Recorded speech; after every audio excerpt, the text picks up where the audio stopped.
So I just want to show you guys one more thing that you can do to create the breakout rooms.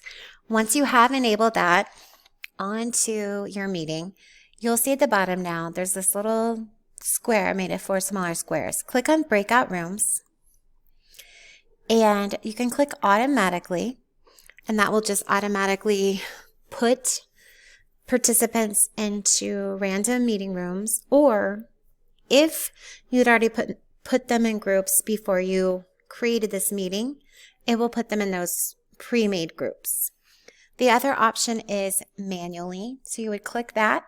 You'd also adjust the number of breakout rooms that you have. So for example, let's say you have 15 students and you want them to work in groups of 3, you would put them into 5 breakout rooms. After that, you click create rooms. When you want to assign them, what you can do is click assign and then add the names. The other thing that you can do is when you're kind of hovering over this, you can rename the breakout group to blue group, for example. You can also delete the group if you need to. Another thing to do is you can add a room if you need to get another one. Options. When you click here, it will show you that you can move all participants into break rooms automatically.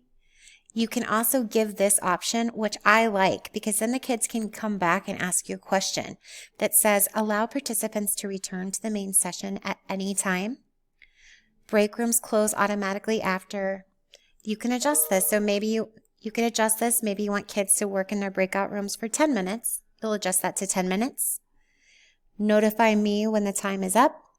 I would click that as well. And then you can also set a countdown timer that will pop up into the breakout room to give the participants a countdown for how much longer they have left.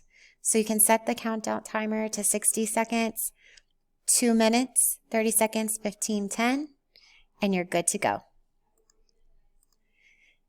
This recreate button, just all existing rooms will be replaced. So if you want to change up groups as you're going, you could recreate all the rooms by pressing this button.